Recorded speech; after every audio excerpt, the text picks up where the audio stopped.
This is part of our learning series on what is AEO, helping brands understand and influence AI shopping results. So we are lucky enough to have Kimberly and Jeremy with us here today.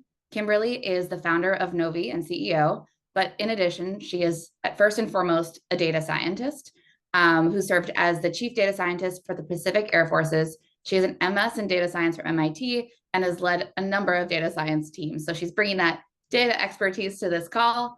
And then Jeremy Backer, our director of engineering, who is our in-house expert on LLMs, AEO, and how all of these different pieces come together. So we're lucky to have him speak to us today.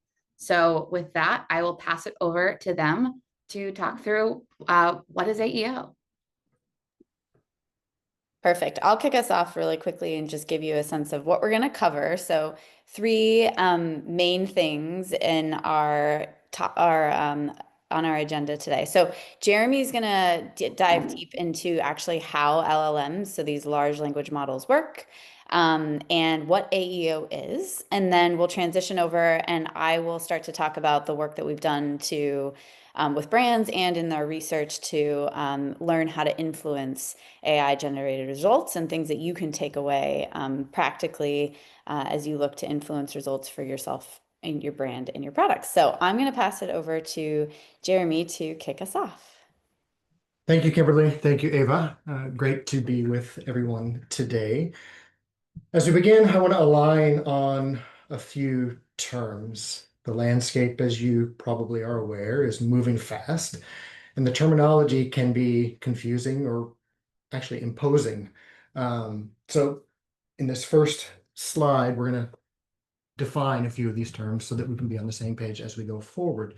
But first, I want to issue a caveat. As I talk about LLMs, I'm going to use a lot of agential or personified language. So I'll say things like the AI knows, or the LLM understands, or it makes a decision. I need to say that these systems do not yet know or understand or determine in the way that humans do, especially the systems that we'll talk about today. It's really just a shorthand way for me to communicate these ideas more efficiently. So caveat emptor, buyer beware. Now onto the terms. Artificial intelligence, or AI, it's a broad field about creating machines that can perform tasks that usually require human intelligence. So things like recognizing patterns, learning, reasoning, making decisions, or understanding language. So when an e-commerce site recommends a product based on your browsing history, or an AI-enabled search engine identifies a moisturizer just from a photo, that's AI. In the CPG world, AI can already determine which products appear in personalized shopping feeds, and actually even when ingredient claims trigger warnings or certifications. Now, large language models, LLMs, are a subset of that broader field of artificial intelligence. It's a specific kind of AI trained on massive amounts of text to predict and generate language, so large language model. And they power systems like ChatGPT, Gemini, Claude, and Perplexity, the more famous of these AI platforms that are more broadly available to us users on the internet. So when a shopper may ask, what's the best sulfate-free shampoo for color-treated hair?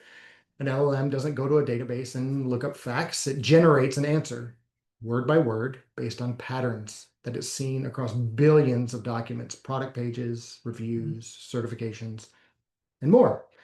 So that means your product's visibility depends on what structured, credible information the model has encountered about you, and we will reinforce this as we go forward. Search engine optimization, or SEO, is what you've been doing for years, helping search engines like Google find and rank your content. A brand might optimize its content to include phrases like natural deodorant for sensitive skin so that Google can match the keywords, natural deodorant or sensitive skin, to what it's cataloged about the information where it can find it. SEO is about being discoverable. Generative engine optimization, GEO, which is an emergent field, takes that one step further. It's about shaping how generative systems, ones that write, speak, or visualize, so ChatGPT, for instance, describe your brand. Think of ChatGPT writing a blog post that includes your product, or Gemini creating a shopping guide that references your ingredients. Within GEO, there's AEO still on the terms. The practice of structuring and verifying your product data so that AI-generated answers include you, describe you correctly. So when someone asks, find me an eco-friendly surface cleaner, safe for pets and kids, AEO determines whether your product is one of the handful that appear. In terms of structured data versus unstructured data, structured data is organized in ways that machines can read it and understand it. So like product attributes, certifications, ingredients expressed in consistent fields, organic equals true. You may see cruelty-free equals yes, price equals $19.99 US. Unstructured data is free text, what you may think is a narrative, kind of what I'm speaking now. I'm speaking in an unstructured way according to a machine. And it's difficult for those machines to interpret. AI models can instantly parse this structured data. Unstructured text requires interpretation, and it often introduces ambiguity.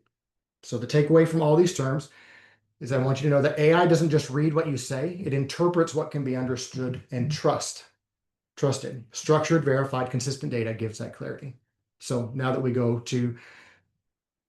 aligned with terminology, let's look at under the hood about how these models actually generate answers. And you can see on this screen, what are LLMs? Talked a little bit before about LLMs are pattern recognition systems trained on a staggering amount of data. They capture and react to the way words, ideas, and concepts tend to appear together.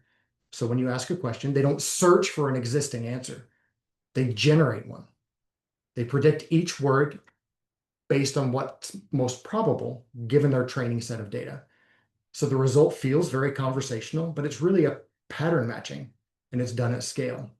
So for instance, LLMs know that responses in English typically begin with a subject, follow with a verb, and conclude with an object because that's what the data it's trained on shows.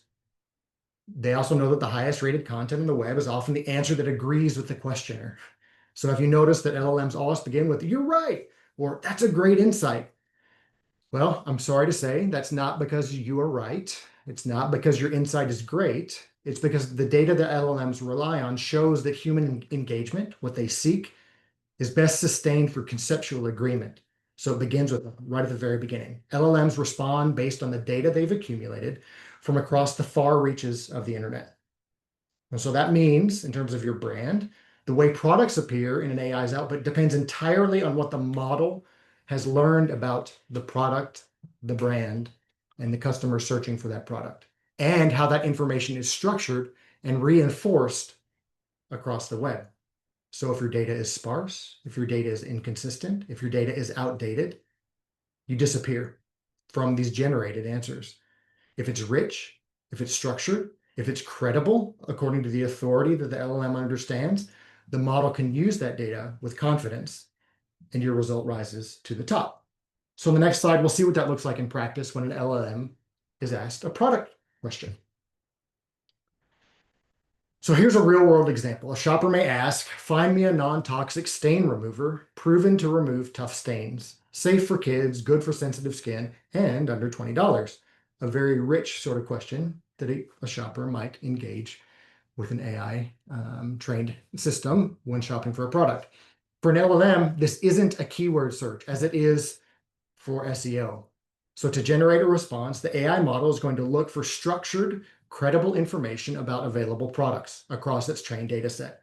It will look for verified ingredient lists, no neurotoxins or harsh chemicals. It will look for proven efficacy, maybe a claim backed by testing data.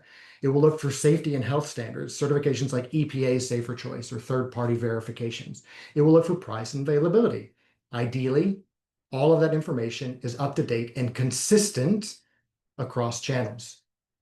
If your product doesn't include those attributes or that information isn't structured and visible or it's out of date, the LLM will not confidently recommend your product. So remember, LLMs are not search engines, they're answer generators. They depend on structured data to decide which products fit the question that was asked. And the data that you provide is literally the raw material from which the answer is built.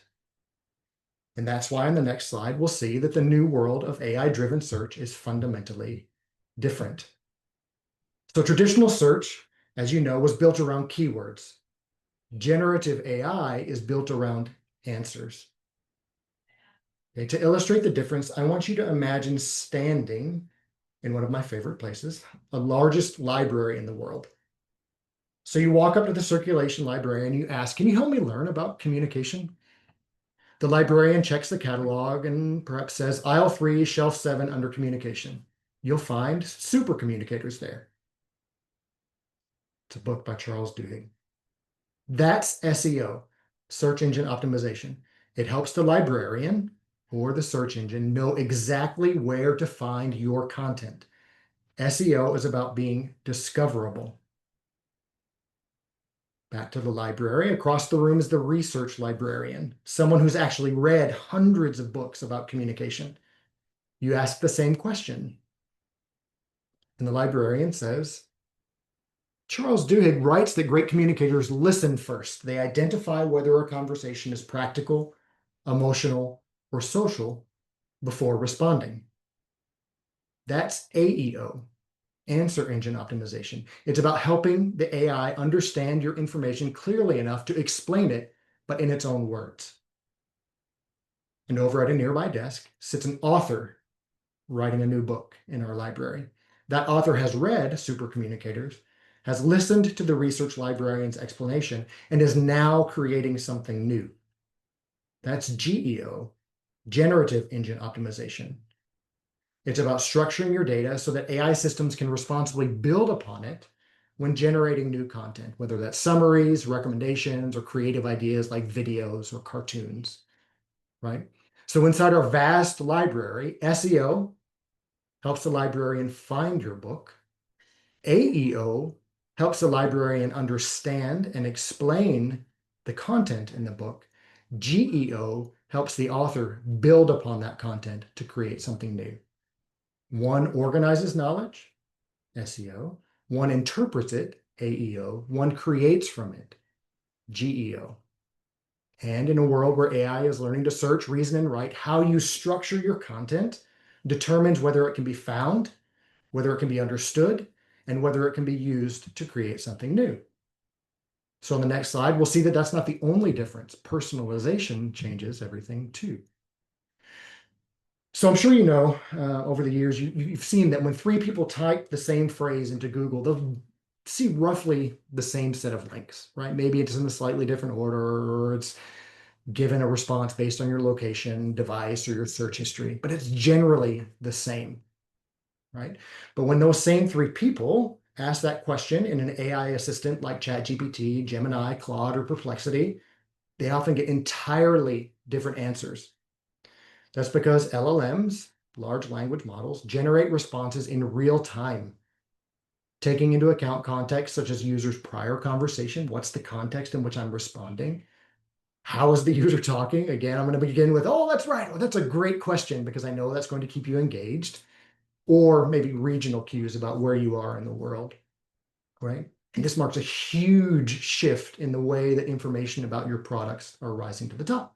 We've moved from a world of ranking, where success meant being near the top of a fixed list, right, to a world of representation, where success, that means being trusted enough to be included in the AI's personalized answer. So the question for brands isn't, how do I get to the top of search results? It's, how do I make sure that AI understands and trusts my product information well enough to recommend it, no matter who's asking?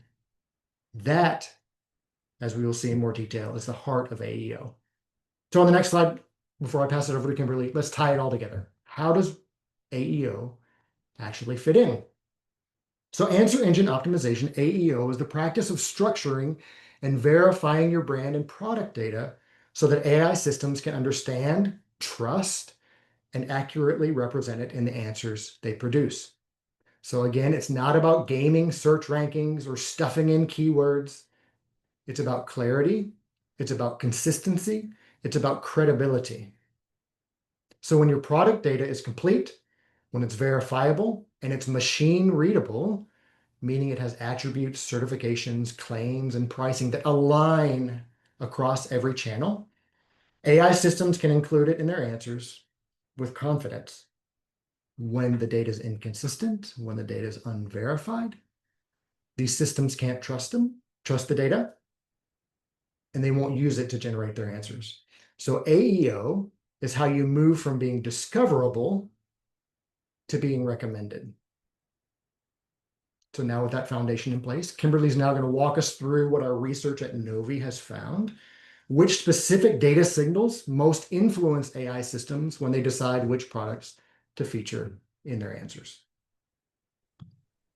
Awesome. Thank you, Jeremy. That was excellent. And now that we have a baseline understanding, I'd like to get into the meat of what Jeremy just said. We get a lot of brands asking, so why does this matter and how do I bring this to life for me in the context of my brand, my products, and making sure I still stand out to consumers? So we are seeing, and I think everyone's experiencing, but in the data, you see in this chart an absolute just explosion in consumers using AI to shop.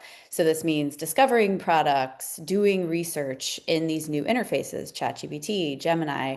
And so this chart is really just showing that unprecedented growth in consumer traffic to retail sites from AI platforms. So like ChatGPT or Gemini giving a recommendation to a consumer and then them clicking through and going to that site from those AI platforms. So as more and more consumers are using AI, the less they're using traditional search. So we were just talking about this means SEO is doing less and less for you over time. And we're seeing this in the data. We're already at a 34% decline in click-through rates. And honestly, AI has been around for less than 2 years at this point, and especially in the shopping context. So the trend is happening dramatically. And so as more users are in AI, as SEO is becoming less relevant, the most difficult part for brands is that they have no idea if they're showing up in AI at all. And that goes back to what the concepts that Jeremy just talked about. It's because the AI is generating answers based on information. And so the major risk is that the longer you wait to figure this out, the more risk you'll have at losing significant traffic and business as consumers are adopting these new platforms in droves. So if we go to the next slide, I think we've touched on this, but in the business context, the number one question we get asked by brands is, why is AEO so complicated? So we understand the underlying how LLMs work, how AI generates answers, but what makes it so different than SEO and the methods we're using today? That's the question we get. What makes it so different? Why can't we just use the typical SEO method? So first off, consumers are actually asking very personal questions. So they are much more specific. When you think about a prompt, the questions are much more specific, just like we talked through, not just asking for the sulfate-free dishwasher detergent, but a very long query that is giving constraints, requirements, and its complexity. So as of September, and we should probably even refresh the results to look at November, because that's even a far ways away. But as of September 2025, Google, the average length of a Google search was 4.6 words, and ChatGPT was actually 23. And so if you think about that, that's 5 times the surface area. And so these prompts are hyper personalized and complex. So that's the first challenge. The second, though, is that models are continuously learning about you with each prompt and building context about you and what you care about what you care about. And so as Jeremy already said and discussed, no two results are alike. And so if I ask something obviously in Google and you ask the same thing, we generally get the same answer. And this is why SEO is so easy to understand, because you're optimizing for keywords so you show up in certain queries. But, like differently with ChatGPT, you ask something, I ask something, we will get this very different answers. And I always love doing this trick with somebody new to AEO, because their first reaction is, oh, I went and I tested. I typed into ChatGPT and my product was showing up for me. But that's you and ChatGPT's memory of you. My other favorite one is, as CEOs are talking to their board members and they're monitoring the brand's success based on their own prompting, it's completely irrelevant because it's not representative of the whole. And so that's the second piece of it that makes it complicated. The last piece of this complication is that answers that are given, and I'm sure you've all experienced this personally, but they are extremely confident. They're confident, they're authoritative, and they're concise.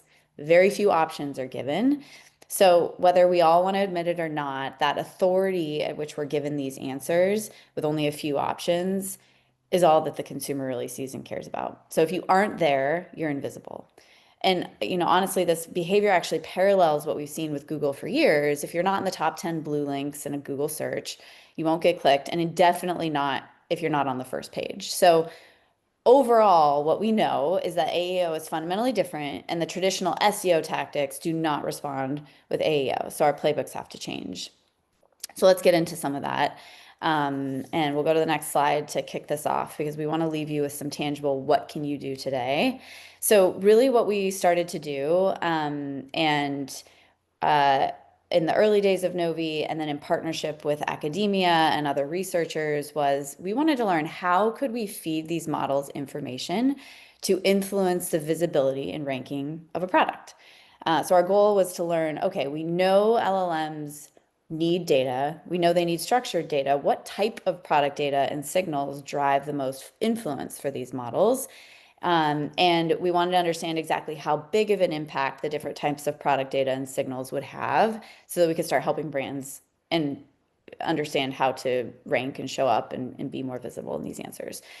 So we ran some large-scale simulations across ChatGPT, Gemini, Perplexity, and Claude using real product data. So let's go into the results on the next slide. So it was actually pretty striking, and it's pretty interesting to see, and it's also very encouraging because there are definitive things that you can do. This doesn't have to be a complete black box, but products with verified trust signals. So think about a third-party endorsement from a retailer, like a top pick badge, or like a clean at Sephora badge, or a certification like USDA organic. There's lots of things out there. Products with these verified trust signals were selected 230 to 260% more often, and products without these trust signals were selected 96% less often. So that dynamic is huge. If you think about something though, this is a badge, this is a trust signal, a promotional tag like sponsored or limited time, that is not a trust signal. And that in fact hurt a product's ranking and visibility. So the key finding here is that these verified trust signals are the strongest predictor of whether AI will recommend your product. And this makes sense, right? Because most of you already know, think about how we've seen in the news, ChatGPT leans heavily on Reddit as a source. And Reddit, why would Reddit be one of the number one sources? It's because it's a community that polices spam better than any algorithm. And so a few authentic endorsements across Reddit and threads in Reddit can really outweigh a single placement anywhere else. And so what we found about that all of this research is it's in line with what we see with things that are happening with Reddit. It was corroborated by multiple independent studies from major research labs, AI or academic institutions. AI shopping is following the same principle. So each trust signal that you have on your product description page or in your product content will play a similar role to being, like a Reddit thread authentic endorsement. If we go to the next slide. So our research also uncovered some interesting things around formatting. How you actually display your content is just as important as the content that you provide itself. So for example, with ChatGPT, if you take one of those badges, so think about an endorsement, a top pick badge, you've seen those on Amazon, a certification label. If you take that and you pair it with optimized text, that really reinforces the label, and that drove a 52% selection rate versus products that only had optimized text. They saw a 7% selection rate. So that's 7 times stronger if you pair those. And that's that concept of reinforcement. So what this really means is just talking about your trust signals is impactful, but not as strong as when they are verified or endorsed by a third party. So like USDA Organic or like Target Clean or Ultra Conscious Beauty. So this just magnifies the need to provide that credible proof and backing behind claims, not just optimizing your text that you're using on your page. Okay, so if we go to the next slide, we're going to just really talk about, there's 3 buckets based on all of our research and the work we've done with a lot of brands now and their data. We found that there are these 3 buckets of things that you can do to influence AEO and increase your visibility. So the very first, we've talked about it a lot, but it's structuring your data. So unstructured data, remember, as we talked about at the beginning of this, it has inconsistent formatting. It's typically messy. It's just not well consumed by LLMs. And so structured data means take all of your product information for every single SKU. So think about this. It's not just holistically. You need to look at every single SKU. everything from the name, the description, down to the attributes and claims, and make that data machine readable. So that's the first bucket. The second bucket is this verification concept. So this goes back to the study we were just talking about, getting your claims backed by third parties to vouch for what you're saying, because that's authoritative. AI models love this because it signals quality, and they're all about making inferences, like we talked about, across lots of data across the internet. And this feeds into how they operate and what they prefer. And so this kind of leads into the third point, which is distribute your data. This is one of the lesser known concepts today, I would say, as everyone's trying to figure out AEO. But consistency will compound. And so this makes sense, right? Based on everything we just learned, what Jeremy was talking about. Models make inferences, and they do that by collecting massive amounts of data, and then basically finding patterns based on all of that data that they see. So the more that you have highly authoritative data, so this verified structured data placed everywhere, so put it all over the internet, done consistently, so it all needs to say the same thing, you can't be inconsistent. That's how a model will see that and trust your product and select it. Okay, so we've given you these 3 buckets, but I don't want you to leave without more tangible actions. And so this is the money slide. And today, here top 2 things you could do in each bucket that will make an impact. Keep in mind, ChatGPT is now crawling the internet almost 15 minutes. So this isn't like do these things over the next month and you'll see something in 6 months. This is go home, do this today, and you'll see results tomorrow. And so the first one in the structure your data bucket, this is very basic, but make sure AI can actually find the data and read it, and so that your site and the places where you have put your data is crawlable. So that's very basic, but a lot of people don't realize the way they even have set up their own website, it's not crawlable and structured properly, and that data is not even being leveraged. So that's number 1. Number 2, though, is we talk about this as like optimizing your surface area for where you are making data updates. And so there's a whole underlying product schema that you can optimize and that LLMs read from, that you can start with today without even cluttering or disrupting the consumer-facing product description page. And so those are 2 very quick wins that you can take to structure your information and get AI to start reading your data today.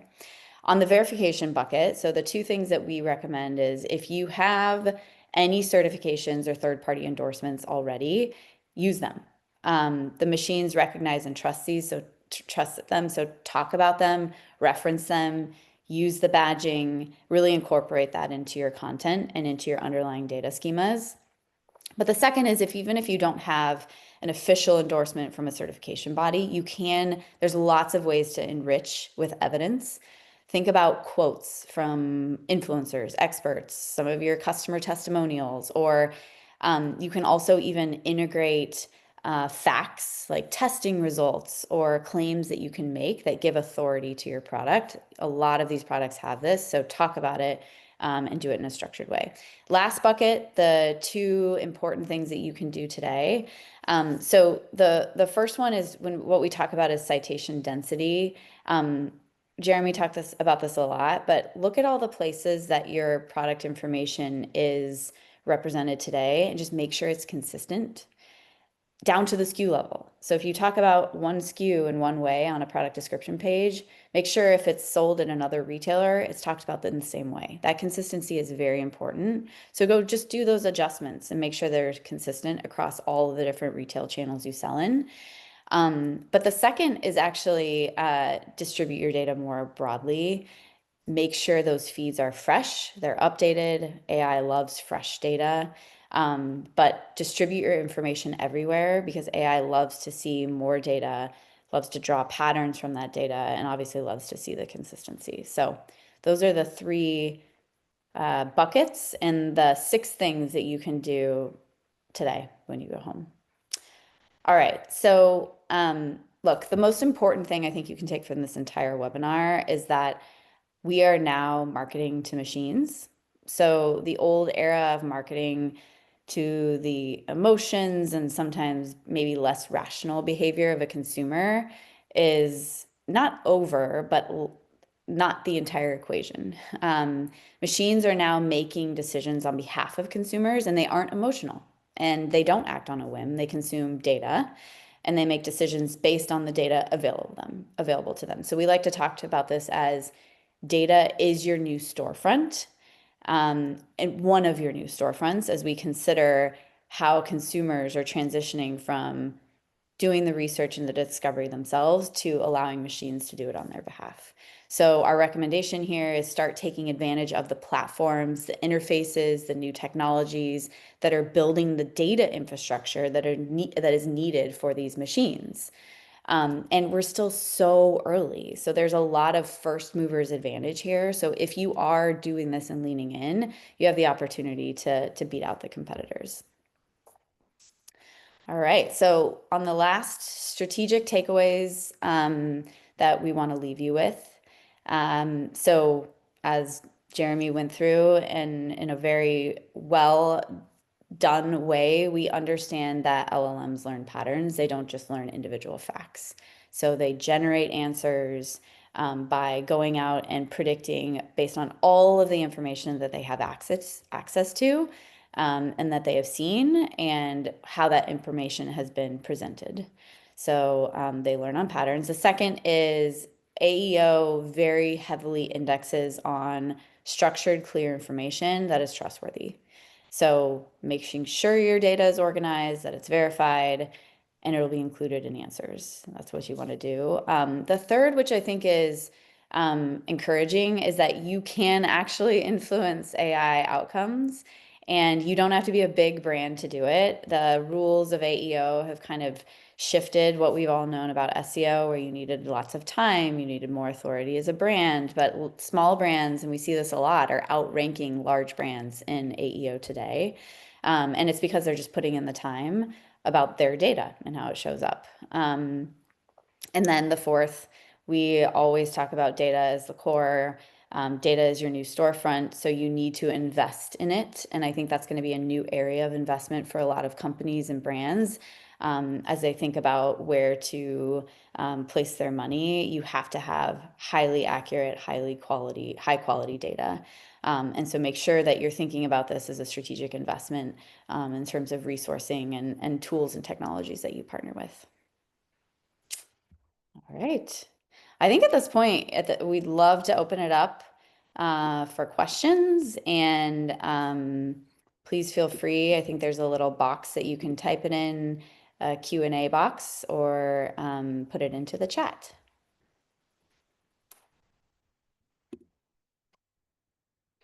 All right, we have one question that's come in. You talked a lot about how AEO is only part of the equation. Does investing in AEO mean SEO is no longer relevant? Yeah, I can take that. And it's a very insightful question because it seems like AEO could be overtaking SEO in some way, and that's absolutely not true. So AEO does not replace SEO; it actually builds on it. So you think back to the library analogy that I used. SEO is making sure your book is on the right shelf and properly labeled so people can find it. AEO ensures that when the research librarian explains that topic to somebody, your book is part of that story because the content is trusted, it's reliable, it's authoritative. So SEO still drives visibility in traditional search and retail discovery, but you should be aware that as AI assistants are increasingly mediating how people ask questions and make purchasing decisions, AEO is going to ensure that those systems can recognize, understand, and cite your product data accurately. So SEO gets you found, AEO gets you included. Great, thank you for that. I have another one. You just talked about how smaller brands can win an AEO, and you're seeing it, they do that through changing their data. Can you expand on this a little bit more? Yeah, this is one of my favorite topics and one of my favorite discoveries in the research that we've done is that actually, in many ways, AEO is leveling the playing field, that the smaller brands can absolutely compete with the bigger ones and actually against the largest e-commerce giants in the world. So traditional marketing, you think about rewarding scale, big budgets, big ad spend, and big reach. That's not the way it works with AEO. AEO rewards clarity, consistency, credibility. AI systems don't care how famous your brand is. They care how reliable your data is. So if you think about back to the library analogy, I'm a classically trained researcher and know that the cardinal rule of research is that you trust primary sources. So the primary source of data is from the brand itself. And these LLM systems understand that hierarchy, that a primary source is better than a secondary source, is better than a tertiary source. So if you want to know what Jeremy thought about AEO on November 6th, you would actually watch this recording. You wouldn't ask Ava or Kimberly what Jeremy said, that's secondary, or you wouldn't ask, look for a compilation of what Novi is going to put out about this. No, you're actually going to go straight to the source. And LLMs are structured in that way. They're going to go straight to the primary source because that's the most trusted, and then derive the answer based on that. So they're not going to pick based on brand recognition. They cite the clearest, most trustworthy sources. Smaller brands that invest in strong data hygiene can appear in the same answers as global companies because in AEO, trust beats size. Thank you. I think we have time for one last question in the chat. Okay, this is a question about implementation. How can teams use AEO in their work? Who on my team do I need to pull in to make this happen? I can take this one. It kind of leads off of the last point that I was making around new types of investments. So we're seeing this is a group effort between marketing and digital teams working together. So and product content teams, I would say, and sometimes product content teams really live with digital teams. So these product content teams, they're the ones structuring the data, providing the accurate product details. Marketing is actually coming in and still shaping the story. But this is where certifications, this is where claims, this is where things around how do we want to make sure we stand out authoritatively comes in. And then the digital and merchandising teams need to actually put it on the site in a structured way that AI can read it. And so we do see product content teams or data investment teams being a new area of investment, but the goal is really to make sure that you have the data structured consistently that has the right things in it that is going to make you stand out to the types of answer or questions that consumers are asking, and that it's placed on the internet in a way that AI can understand it and consume it everywhere your product is talked about. And so that's kind of the three today that we're seeing teams work. Okay. I think that's it on questions. So a big thank you to both of you. And thank you for everyone for attending, and come join us next week, same time, same place, for additional education on AEO, talking about how AEO fits into the marketing tech stack. So until next time, have a great day. Thank you.